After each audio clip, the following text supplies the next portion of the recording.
قرآن حکیم نے بھی سورہ آل عمران کے آخری رکوع میں ذکر کو سب سے پہلے اور سب سے اہم عامل کی حیثیت سے شمار کیا. چنانچہ اس کی پہلی آیت جو ہے سورہ آل عمران کے آخری رکوع کی، اس میں تو وہی مضمون جو میں بیان کر چکا وہ آیا ہے، ان فی خلق السماوات والارض واختلاف اللیل والنہار لآیات لأولی الالباب. یقیناً آسمانوں اور زمین کی تخلیق میں اور دن اور رات کے الٹ پھیر میں نشانیاں ہیں ہوش مندوں کے لیے. ان کے ذریعے سے انسانی شعور کے اندر وہ معرفت رب اجاگر ہوگی. وہ پہلا مرحلہ اس نے طے کر لیا، وہ ڈورمنٹ معرفت اب ایکٹیویٹ ہو گئی. اب مزید فکر کا مرحلہ ہے جو اگلی آیت میں آیا ہے، الذین یذکرون اللہ قیاما وقعودا وعلی جنوبہم ویتفکرون فی خلق السماوات والارض ربنا ما خلقت ھذا باطلا سبحانک فقنا عذاب النار. یعنی تفکر جو ہے ویتفکرون فی خلق السماوات والارض، وہ تفکر کرتے ہیں، غور و فکر کرتے ہیں آسمان اور زمین کی تخلیق میں، لیکن اس تفکر کے ساتھ لازماً ذکر اور ذکر مدام. ذکر بھی ہو کہ جو مستقل ہو، ہر حالت میں ہو. الذین یذکرون اللہ قیاما وقعودا وعلی جنوبہم، وہ لوگ کہ جو اللہ کو یاد رکھتے ہیں، اللہ کا ذکر کرتے ہیں، کھڑے ہوئے بھی، بیٹھے ہوئے بھی، اور اپنے پہلوؤں کے بل یعنی لیٹے ہوئے بھی. اب ان تین کے سوا تو کوئی پوزیشن انسان کی نہیں ہے. اسی کا نام ہے دوام ذکر. اور اس کے ساتھ اگر وہ تفکر کرتے ہیں تو ان کا فکر اگلی منزل تک پہنچتا ہے. تو پہلی شے تھی فکر انسانی کی صحیح رخ پر مزید پیش قدمی اور پیش رفت، اور اس کے لیے لازم ہے ذکر و فکر کا امتزاج. دوسری چیز کو لیجیے عمل کی درستی. اس عمل کی درستی کے لیے اللہ تعالیٰ کے ساتھ ایک گہرے تعلق کو بنائیں. اس لیے کہ صبر کی بحث میں یہ مضامین شاید آپ کے سامنے آ گئے ہو کہ صبر جہاں مصیبت پر صبر ہوتا ہے،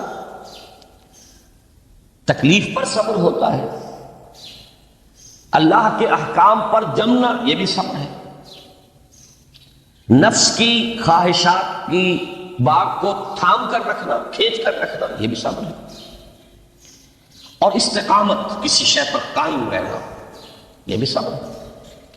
تو عمل صحیح پر استقامت کے لیے وَاصْبِرْ وَمَا صَبْرُكَ إِلَّا بِاللَّهِ، اس صبر کی سب سے اہم جو بنیاد ہے، اس کا جو سب سے بڑا ذریعہ ہے، اس کا جو سب سے بڑا سہارا ہے، وَمَا صَبْرُكَ إِلَّا بِاللَّهِ، اس کے لیے ضرورت ہے ایک گہرے تعلق کی کہ اللہ کے ساتھ ایک ایسا تعلق برقرار رہے جو نہ صرف گہرا ہو بلکہ دائم و قائم مسلسل.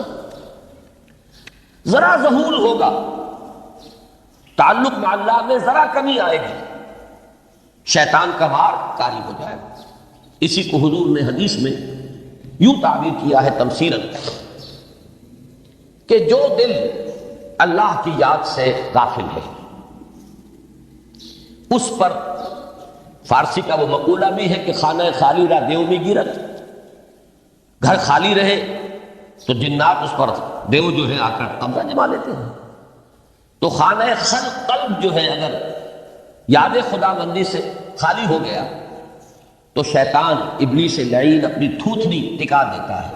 یہ لفظ آتا ہے سور کے منہ کے لیے تھوتنی، جس طرح اس کا نکلا ہوا سا منہ ہوتا ہے آگے، تو یہ لفظ استعمال کیا گیا کہ وہ اپنی تھوتنی انسان کے دل پر جما کر اور پھوکے مارنی شروع کر دیتا ہے. تو شیطان کو موقع ہی تب ملتا ہے جب انسان کے تعلق مع اللہ کے اندر کمی، وہ خانہ بالکل خالی ہو گیا ہو یا اتنا ضعیف ہو گیا ہو کہ کل عدم ہو جائے، گویا کہ نہیں. تیسری چیز کی طرف آئیے، روحانی ترقی. روحانی ترقی کے لیے میں ایک اصطلاح کے سامنے لا رہا ہوں. اس سے مراد کیا ہے؟ روحانی ترقی کے لیے ہماری دینی اصطلاح ہے تقرب الی اللہ، اللہ سے قریب تر ہوتے چلے جانا۔ اس پر میرا ایک کتابچہ بھی ہے، تقرب الی اللہ کے 2 مدارج، 2 درجے، جو در حقیقت ایک حدیث نبوی علیہ الصلوۃ والسلام ہی پر مبنی ہے کہ حضور نے ایک درجہ قرار دیا ہے تقرب بالفرائض، فرائض کے ذریعے سے انسان اللہ کا قرب حاصل کرے۔ ایک ہے تقرب بالنوافل، نوافل کے ذریعے سے اللہ کا قرب حاصل کرے۔ ان میں کیا نسبت و تناسب ہے، اہمیت کے اعتبار سے کون بڑھ کر ہے، بلندی کے اعتبار سے کون بڑھ کر ہے، یہ تمام مسائل میں نے اپنی اس تقریر میں بیان کیے تھے جو اس کتاب سے شائع ہوئی ہے۔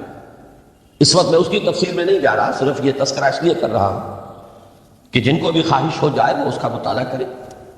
ہماری اس وقت کی گفتگو سے وہ کتابچہ اس جگہ پر منسلک ہوگا۔ تو تقرب الی اللہ، یہ تقرب کوئی فزیکل فینومینن نہیں ہے، جسمانی یا مادی مسئلہ نہیں ہے۔ اللہ سے قرب یہ نہیں ہے کہ کوئی کروڑوں میل کا فاصلہ ہے، اب ہمیں کوئی رسی پر چڑھنا ہے اوپر بڑی محنت اور مشقت سے۔ فصل تو ہے ہی نہیں، فاصلہ ہے ہی نہیں، گود ہے ہی نہیں۔ نحن اقرب الیہ من حبل الورید، ہم تو انسان سے اس کی شہرگ سے بھی زیادہ قریب۔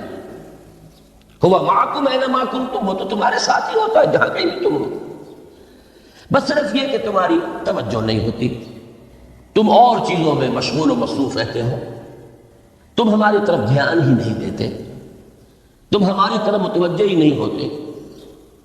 ہم تو مائل بے کرم ہے، کوئی سائل ہی نہیں، راہ دکھلائیں کسی رہنما منزل ہی نہیں۔ انسان جب متوجہ ہو جاتا ہے اور بڑھتا ہے، آگے پیش قدمی کرتا ہے روحانی اعتبار سے، تو یہ ہے در حقیقت تقرب الی اللہ، اور اسی کو ہم کہیں گے روحانی ترقی۔ اب ان 3 چیزوں کو اگر آپ نے ذہن میں جما لیا، پھر میری بات کی ترتیب اس کو ذہن میں قائم کیجئے۔ ہم چلے کہاں سے کہ دین کے ساتھ اصل مناسبت فلسفے کی نہیں، حکمت کی۔ نمبر 2، حکمت قرآنی کا پہلا اور اہم ترین اور بنیادی مسئلہ معرفت رب کا حصول ہے، اس کا نتیجہ شکر خدا بندی ہے، اس کا ذریعہ آیات آفاقی، آیات انفسی، اور سب سے بڑھ کر آیات قرآنیہ ہے جو الذکر ہے، جو تذکرہ ہے، جو ذکر ہے۔ لیکن اس پہلے مرحلے کو اگر کوئی انسان بفضل ہی تعالی، اللہ کے فضل و کرم سے طے کر لے، اب اس کے سامنے 3 مسئلے ہیں۔ فکر کی مزید پیش رفت، مزید پیش قدمی صحیح رخ پر ہے، اس کے لیے ذکر اور فکر دونوں کا امتزاج لازمی ہے۔ فقر قرآن اختلاط ذکر و فکر۔ الذین یذکرون اللہ قیاما وقعودا وعلی جنوبہم ویتفکرون فی خلق السماوات والارض۔ دوسری شے عمل کا درست رہنا، نہ افراط و تفریط ہو، عدم توازن ہو، نہ انسان نفس سے مغلوب ہو جائے، نہ انسان جذبات کی رو میں اندھا ہو جائے، نہ انسان ماحول سے مروب ہو کر متاثر ہو جائے، صحیح رخ پر اس کا عمل۔ نمبر 3، روحانی ترقی، جو اصل حاصل ہے، جو اصل مقصود ہے۔ نمبر 2 چیز کے لیے تعلق مع اللہ ضروری، نمبر 3 کے لیے تقرب الی اللہ۔ اب غور کیجئے، ان تینوں چیزوں کا بڑا گہرا تعلق ہے نماز کے ساتھ۔ ان تینوں کے لیے ستون کی حیثیت نماز کو ہے، لہذا ایمان کے بعد یا معرفت رب کے بعد حکمت دین کا اہم ترین مسئلہ نماز، صلاۃ۔ اس لیے کہ ایک طرف یہ انسان کو اللہ کے ساتھ ایک گہرے تعلق کا ذریعہ فراہم کرتی ہے، اپنے تمام مصروفیات میں سے، ان مشغولیتوں میں جن میں گم ہونے کا خدشہ ہوتا ہے، نکلو۔ 24 گھنٹے کے معمولات میں سے کم 5 مرتبہ تو لازماً نکلو، اور اپنے آپ کو ذرا، اپنے حواس کو بھی، اپنی باطنی کیفیات کو بھی ذرا تازہ کرو۔ اگر کوئی گندگی نجاست، کسی طرح کی ناپاکی کا کوئی معاملہ ہے، طہارت حاصل کرو۔ طہارت سے تمہارے اندر روح کو بھی بالغگی ہوگی، تمہارے حواس بھی تازہ ہوں گے، تم گویا کہ بحیثیت کل تمہاری ہستی چاق و چوبند ہو جائے گی۔ وہ کسل، وہ سستیاں، وہ جو ایک کثافتیں ہوتی ہیں، ان سب سے نجات حاصل کرو۔ اور اب اپنے رب کے حضور میں کھڑے ہو جاؤ، اس کے ساتھ اپنا عہد بھی تازہ کرو، اس کی اہم صفات کو بھی اپنے ذہن میں پھر مستحضر کرو۔ یہی وجہ ہے، دیکھیے میں نے جو آیات آپ کو شروع میں سنائی تھی، سورہ لقمان کی 2 آیتیں، پہلی آیت میں اس کا ترجمہ کر چکا، دوسری آیت وَلَقَدْ وَإِذْ قَالَ لُقْمَانُ لِابْنِهِ وَهُوَ يَعِظُهُ يَا بُنَيَّ لَا تُشْرِكْ بِاللَّهِ إِنَّ الشِّرْكَ لَظُلْمٌ عَظِيمٌ۔ اس کے بعد درمیان میں کچھ مضمون آ کر پھر وہ آیت مبارکہ آئی، یا بنی اقم الصلاۃ وامر بالمعروف وانہ عن المنکر واصبر علی ما اصابک۔ گویا کہ اہم ترین چیز، بنیادی ترین چیز، اللہ کو محض پہچان لینا کافی نہیں ہے، یاد رکھنا ضروری ہے۔ اللہ یاد رہے گا تو فکر صحیح آگے بڑھے گا، اللہ یاد رہے گا اور اس کے ساتھ ایک گہرا تعلق جو ہے برقرار رہے گا تو عمل درست رہے گا۔ بالکل یہی بات سورہ طٰہٰ میں جو پہلی وحی حضرت موسیٰ علیہ السلام پر ہوئی، اور پہلا مخاطبہ ہے، چونکہ حضرت موسیٰ کو یہ انبیاء کرام کے مقدس گروہ میں ایک امتیازی حیثیت حاصل ہے کہ ان سے براہ راست گفتگو ہوئی ہے، اگرچہ صرف ایک پردہ تھا، اوٹ من ورائے حجاب گفتگو ہوئی ہے، لیکن یہ کہ کوئی فرشتے کا درمیانی جو ہے وہ لنک نہیں تھا، براہ راست اللہ تعالیٰ نے حضرت موسیٰ علیہ السلام سے کلام فرمایا۔ کلم اللہ موسیٰ تکلیما، موسیٰ سے تو اللہ نے کلام فرمایا جیسے کہ کلام کیا گیا تھا۔ تو پہلا مخاطبہ ہے، یہ پہلا مکالمہ ہے، پہلی وحی کہیے، اسی میں یہ الفاظ بھی موجود ہیں، اننی انا اللہ لا الہ الا انا فاعبدنی واقم الصلاۃ لذکری۔ یہ گویا کہ حکمت قرآنی کا ایک بہت بڑا خزانہ ہے یہ آیت مبارکہ، کہ خود حضرت موسیٰ علیہ السلام کو جو ہدایت دی جا رہی ہے، میں ہوں، میں اللہ، اننی انا اللہ لا الہ الا انا، میرے سوا کوئی معبود نہیں، فاعبدنی، بس میری بندگی، میری عبادت، میری پرستش، میری محبت، اس کو اختیار کرو۔ وَأَقِمِ الصَّلَاةَ لِذِكْرِي، اور نماز کو قائم رکھو میری یاد میں۔ بلکہ اسی سلسلہ کلام میں آگے چل کر سورہ طٰہٰ میں آتا ہے، کافی گفت و شنید کے بعد جب حضرت موسیٰ نے کچھ معذرت بھی کی، کچھ دعائیں بھی کی، اللہ نے ایک دعا قبول بھی کی کہ ان کے بھائی کو بھی شریک کر دیا، حضرت ہارون کو بھی۔ اس کے بعد پھر جب فرمایا کہ اب جاؤ فرعون کی طرف، تو اس میں فرمایا وَلَا تَنِيَا فِي ذِكْرِي، اور دیکھنا یہ جو عظیم مشن تمہارے کندھے پر آ گیا ہے، بڑا بھاری اور کٹھن ایک فرض ہے جو تم پر عائد ہو گیا ہے، اس کے لیے سب سے بڑی تمہارے پاس جو قوت کا ذریعہ ہے وہ نماز ہے۔ عقیم فَلَا تَنِيَا عَنْ ذِكْرِي، میری یاد میں کبھی غفلت نہ کرنا، اس میں کبھی کوئی کمی نہ آنے دینا۔ جیسا کہ میں نے عرض کیا تھا کہ جیسے ہی وہ تعلق جو ہے کمزور پڑتا ہے یا منقطع ہو جائے معاذ اللہ، تو پھر انسان گویا کہ شیطان کے لیے ایک لقمہ تر بن جاتا ہے۔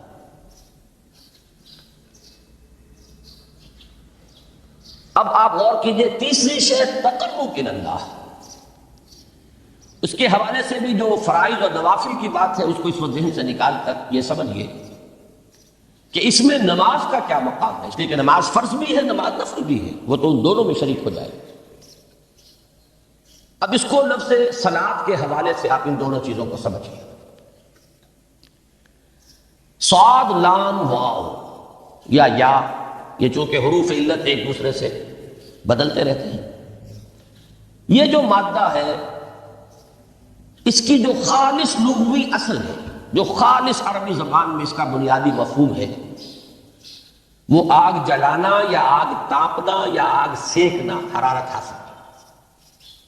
لہذا بار بار آتا ہے جہنم کے ذکر میں، اسلوہا، اب جلو اس میں، تاپو اس کو، یہ سینکے گی تمہیں۔ بلکہ تفتنون کا لفظ آیا ہے حضرت موسیٰ کے کلام میں، جب وہ گئے تھے کوہ طور پر، جب پہنچ گئے تو تھے آگ کی تلاش میں، لعلکم تفتنون، تو اپنے اہل خانہ سے یہی کہا تھا کہ مجھے کہیں وہ روشنی نظر آ رہی ہے، غالباً کوئی وہاں سے آگ مل سکے گی، ورنہ یہ کہ کوئی رہنمائی کو رستہ مجھے مل سکے گا، میں وہ آگ لے آؤں گا، کوئی چنگاری وہاں سے لے آؤں گا، لعلکم تفتنون، تاکہ تم، اب یہ اصطلاح در حقیقت باب افتعال ہے، اور یہ تے یہاں پر کوئے کی شکل اختیار کر گئی، تاج طوبن کی صورت اختیار کی، صاد کی وجہ سے۔ بہرحال اس کا سب سے بنیادی مفہوم جو ہے وہ ہے تاپنا، سکائی حاصل کرنا، حرارت۔ اس کے حوالے سے سمجھ لیجئے کہ سب سے بنیادی تعلق اس کا جو ہے وہ روح کے ساتھ ہے۔ روح میں محبت خداوندی کی آگ اگر ٹھنڈی پڑ گئی ہو، اگر محبت خداوندی کی حرارت میں کمی ہو گئی تو اس کو اثر نو، جس کو کہ میں آج سوچ رہا تھا تو ایک لفظ ذہن میں آیا کہ جیسے بیٹری اس کو ریچارج کیا جاتا ہے، اسی طریقے سے روح کے اندر محبت خداوندی کی اس حرارت کو اثر نو تازہ کرنا، یہ ہے در حقیقت نماز کا اصل۔ اس لیے کہ اس لفظ کا بنیادی مفہوم، اصل لغوی مفہوم تو یہ، اگرچہ اس کا سب سے زیادہ کثرت سے جو استعمال ہوتا ہے، اور لفظ صلاۃ جس سے در حقیقت جس تصور پر مبنی ہے وہ ہے اقدام، کسی کی طرف متوجہ ہونا اور پھر دعا۔ صلاۃ کا سب سے قریبی مفہوم لفظی جب بیان کیا جائے گا، اس سے مراد، اس کے معنی، تو دعا اس میں اہم ترین ہے۔ کسی کی طرف توجہ کرنا، مناجات کرنا، گفتگو کرنا، مخاطبہ، مکالمہ، دعا، یہ در حقیقت صلاۃ کا سب سے بڑا اصطلاحی مفہوم ہے۔ لیکن جو اس کا مادہ ہے، صاد لام واو یا صاد لام یا، اس کا اصل مفہوم جو ہے وہ تاپنا، حرارت حاصل کرنا۔ تو ان دونوں کے حوالے سے عرض کر رہا ہوں، وہ تاپنا اور حرارت حاصل کرنا وہ ہے روح کے اعتبار سے۔ وہ جو کہا اقبال نے کہ مجھے عشق کی آگ اندھیر ہے، مسلمان نہیں راہ کا ڈھیر۔ یہ عشق کی آگ جب بجھ جاتی ہے، در حقیقت یہی تو انسان کی روحانی موت ہے۔ جب یہ نہ رہے تو چاہے منطق میں بہت انسان ماہر ہو، مجھے اقبال کا ایک شعر یاد آیا تقابل کرتے ہوئے، ایک انسان محکوم اور ایک انسان حر، آزاد انسان، ان کی نفسیات میں جو بنیادی فرق علامہ اقبال نے مختلف مواقع پر بیان کیے ہیں۔ محکوم ہے بیگانہ اخلاص و مروت، ہر چند کے منطق کی دلیلوں میں ہے چالاک۔ تو منطق کی دلیلوں میں انسان چالاک ہو جائے اور وہ لغت ہائے حجازی کا وہ ایک خزانہ بن جائے، اسے تمام الفاظ کے معنی یاد ہو، وہ بڑے مسائل فقہ کے اسے ازبر ہو، جزیات، بے انتہا جزیات جو ہے وہ مستحضر ہو، فلسفے کے بڑے بڑے مسئلے اس نے حل کر لیے ہوں، لیکن اگر روح میں وہ اللہ کی محبت کی آگ نہیں ہے، وہ تپش نہیں، مجھے عشق کی آگ اندھیر ہے، مسلمان نہیں راہ کا ڈھیر۔ اسی کے حوالے سے آج مجھے یاد آیا تھا کہ وہ جو بڑی سادہ سی ایک نظم ہے، اللہ تعالیٰ سے دعا، یا رب دل مسلم کو وہ زندہ تمنا دے، اس میں بھی جو الفاظ آئے ہیں جو روح کو گرما دے اور قلب کو تڑپا دے، یہ ہے اصل جو مقصود ہے نماز کو۔ اور یہی وہ چیز ہے جیسا کہ میں نے عرض کیا تھا کہ نگاہوں سے اوجھل، یہ پہلو سامنے ہے کہ نہیں؟ دوسرا پہلو سامنے ہے، اور وہ بھی میرے نزدیک بہت اہم ہے، بہت بنیادی ہے، اس میں کوئی شک نہیں، لیکن یہ ہے بلند ترین منزل کہ تقرب الی اللہ، اس کے لیے در حقیقت یہ کس لیے درکار ہے؟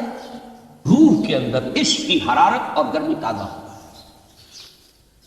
بسا اوقات یہ اندر دب جاتی ہے، جیسے انگارہ ہوتا ہے آگ کا، اس کے اوپر خاک اور راکھ آ جاتی ہے، اندر کچھ ہوتی ہے، آگ دبی ہوئی سمجھ، آگ بجھی ہوئی نہ جان، اس دبی ہوئی آگ کو پھر ایک شعلہ بنانا، پھر اس کے اندر ایک حیات تازہ پیدا کرنا، یہ ہے نماز کا اہم ترین اور بلند ترین مقصد۔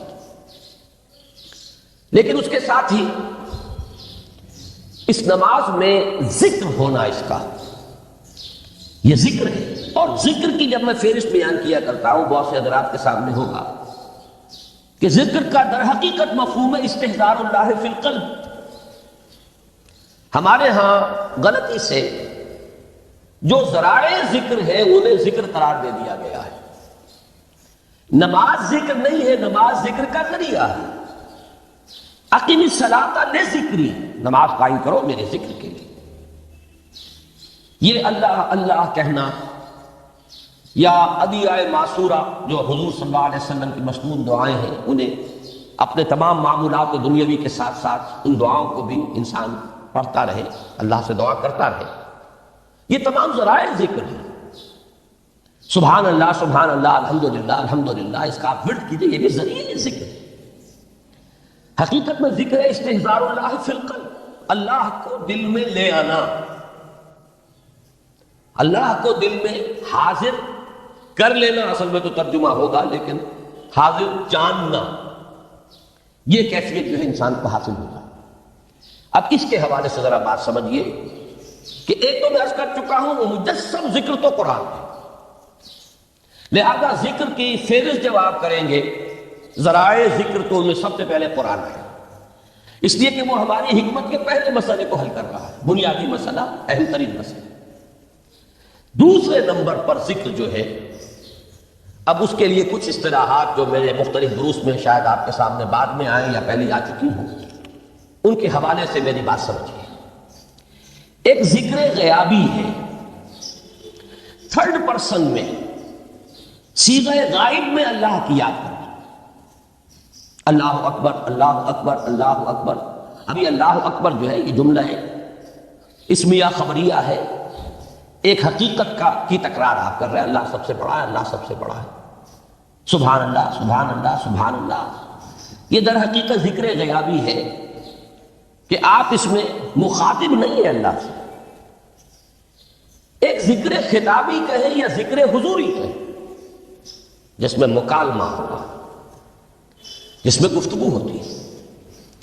تو نماز در حقیقت ذکر حضوری اور ذکر خطابی کی بلند ترین شکل ہے۔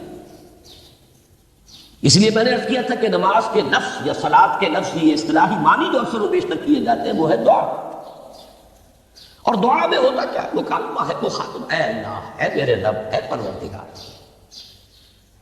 پھر یہ کہ اس میں اقدام اور کسی کی طرف متوجہ ہونا، یہی وجہ ہے کہ افتتاح صلاۃ، نماز کو شروع کرنے کے لیے ایک تو وہ الفاظ جو قرآن مجید میں آئے ہیں، انی وجہت وجہی للذی فطر السماوات والارض حنیفا وما انا من المشرکین، یہ ہے توجہ کا ارتکاز، بشرطے کہ یہ صرف الفاظ ہی نہ نکل رہے ہوں، واقعتاً یہ تعبیر ہو اس وقت کی انسان کی نفسیاتی کیفیت کی، کہ شعوری طور پر وہ فیصلہ کرتا ہے کہ میں منقطع ہو رہا ہوں، ہر چہا طرف سے اپنی توجہ کو ہٹا کر، ہر مسئلے سے اپنے آپ کو خالی و ذہن کر کے، یعنی ظاہری اور باطنی دونوں اعتبار سے میں اپنی توجہ کا ارتکاز کر رہا ہوں اس ذات کی طرف جس نے آسمان اور زمین کو پیدا کیا، اور بالکل یکسو ہو کر کرتا ہوں۔ انی وجہت وجہی للذی فطر السماوات والارض حنیفا وما انا من المشرکین۔ اور دوسری وہ جو دعا جس سے ہم افتتاح کرتے ہیں اپنی نماز کا، دیکھیں اس میں خطاب کا کس قدر اہتمام، وہاں سبحان اللہ نہیں ہے، سبحانک اللہم، پاک ہے تو اے رب ہمارے، وبحمدک وتبارک اسمک وتعالی جدک۔ آپ غور کر رہے ہیں، یہ ہے تخاطب، براہ راست مخاطب ہو رہی ہے۔ تو سب سے پہلی بات تو یہ ہوئی کہ ذکر کی ایک شکل ہے ذکر غیابی، دوسری ذکر حضوری، اور ذکر حضوری یا ذکر خطابی کی بلند ترین منزل، بلند ترین اس کا ذریعہ نماز۔ اس کو ایک پہلو سے اور سمجھ لیجیے، سورہ فاتحہ جب پھر ہم پڑھتے ہیں جسے الصلاۃ کہا گیا ہے، جو لب لباب ہے، خلاصہ ہے، اس میں پھر تدریجاً غیاب سے حضور کی طرف پیش قدمی ہوتی ہے۔ الحمدللہ رب العالمین الرحمن الرحیم مالک یوم الدین، یہ ذکر غیابی ہے، اس میں ابھی خطاب نہیں آیا۔ یہ وہی جملہ اسمیہ ہے، کل تعریف اس اللہ کے لیے ہے جو تمام جہانوں کا پروردگار ہے، مالک ہے، جو رحمان ہے، رحیم ہے، جزا و سزا کے دن کا مختار و مالک ہے۔ اب یہ غیاب سے حضور کی طرف، ایاک نعبد و ایاک نستعین اہدنا الصراط المستقیم، یہ ہے وہ۔ اب پہلے ایک معاہدہ ہے، ایک اقرار ہے، اعتراف ہے، وعدہ ہے، اور پھر دعا ہے، استدعا ہے کہ حضور نے فرمایا، یقول اللہ تعالی، اللہ یہ فرماتا ہے، اسی لیے اس کو حدیث قدسی کریں گے، قسمت الصلاۃ بینی و بین عبدی نصفین، میں نے نماز کو اپنے اور اپنے بندے کے مابین آدھا آدھا تقسیم کر دیا۔ اب یہاں تک تو جملہ ہے اللہ کا، یہ ہے حدیث قدسی۔ اب آگے جو ہے نریشن اس کی جو ہے حضور صلی اللہ علیہ وسلم کی جانب سے ہے، یعنی خبر دے رہے ہیں وہ اللہ کی طرف سے ہی۔ ویسے تو تمام احادیث ہی گویا کہ ہم سمجھتے ہیں انسپائرڈ تو اللہ کی طرف سے ہی ہے، لیکن یہ کہ جہاں صراحت ہو کہ اللہ کہتا ہے وہ حدیث قدسی ہے۔ تو یقول اللہ تعالی قسمت الصلاۃ بینی و بین عبدی نصفین، یہاں تک تو حدیث قدسی۔ اب دوسری عام حدیث ہے، اذا قال العبد الحمد للہ رب العالمین یقول اللہ تعالی حمدنی عبدی، جب بندہ کہتا ہے الحمد للہ رب العالمین، پروردگار کہتا ہے میرے بندے نے میری حمد کی۔ جب بندہ کہتا ہے الرحمن الرحیم، پروردگار فرماتا ہے ثنا علیہ عبدی، میرے بندے نے میری ثنا کی، بڑی تعریف کی۔ جب بندہ کہتا ہے مالک یوم الدین، اللہ فرماتا ہے مجدنی عبدی، میرے بندے نے میری بڑی بزرگی بیان کی ہے، تمجید کی ہے۔ پھر جب بندہ کہتا ہے ایاک نعبد و ایاک نستعین، اللہ فرماتا ہے ھذا ما بینی و بین عبدی ولعبدی ما سأل، یہ ہے میرے اور میرے بندے کے درمیان۔ یہ تو معاہدہ ہے نا، معاہدے میں تو دو فریق جکڑے جاتے ہیں، بات بن جاتے ہیں، یہ میرے اور میرے بندے کے درمیان ہے، اور میرے بندے نے جو طلب کیا میں نے دیا، اس لیے کہ اس میں طلب بھی تو ہے، ایاک نستعین، تیری مدد چاہتے ہیں، یہ طلب ہے، اسی کی شرح ہے جو اب آخری تین آیتیں ہیں۔ پروردگار ہم تیری مدد چاہتے ہیں، پروردگار ہم تیری ہی بندگی کرتے ہیں اور کریں گے، اور تیری ہی مدد چاہتے ہیں، چاہیں گے۔ اگر حال میں اس کا ترجمہ کریں گے زمانہ حال کے اعتبار سے، اس لیے کہ فعل مضارع میں تو دونوں موجود ہیں، شامل ہیں، تو یہ ایک اعتراف ہے، اظہار حال ہے۔ اللہ کرے کہ وہ واقعتاً صحیح اظہار حال ہو، ہم واقعی اللہ کی بندگی کرتے ہوئے یہ کہے کہ ایاک نعبد، ورنہ اگر ہماری اصل صورتحال سے وہ مطابقت نہ رکھتا ہو تو پھر تو ایک طرح کا جھوٹ ہو جائے گا، غلط بیانی ہو جائے گی۔ ایاک نعبد، تیری ہی بندگی کرتے ہیں، اور مستقبل میں کیجئے، کریں گے، یہ ہے عہد، تیری ہی مدد چاہتے ہیں، تجھی سے مدد طلب کرتے، تجھی سے مدد چاہتے رہیں گے۔ اس کے لیے فرمایا وَلِعَبْدِ مَا سَأَلَ، اور پھر اس کے بعد وہ استدعا ہے، اهدنا الصراط المستقیم صراط الذین انعمت علیہم غیر المغضوب علیہم ولا الضالین۔ اس حدیث میں اس کو ایک ہی جملے کو لیا گیا ہے، ایک ہی جملے کی حیثیت سے۔ جب بندہ یہ کہتا ہے تو اللہ فرماتا ہے ھذا لعبدی ولعبدی ما سأل، یہ خالص میرے بندے کے لیے ہے، اس بندے نے ایک درخواست پیش کی ہے اور میں نے گرانٹ کی، وہ اپلیکیشن، وہ ریکویسٹ گرانٹڈ، ہم نے دے دی، ولعبدی ما سأل۔ یہ ہے اس کی تاثیر کا عالم، بشرطے کے معاملہ شعور کے ساتھ، بشرطے کے مطابقت ہو ظاہر اور باطن کی، بشرطے کے مطابقت ہو قول اور فعل کی، تو اس کا اتنا اونچا مقام ہے کہ ایک ایک جملہ ادھر ادا ہوا، ادھر اللہ کی طرف سے ریسپانس مل رہی ہے۔ افلاک سے آتا ہے لالوں کا جواب آخر، اٹھتے ہیں حجاب آخر، کرتے ہیں خطاب آخر۔ خالد ہے کس کو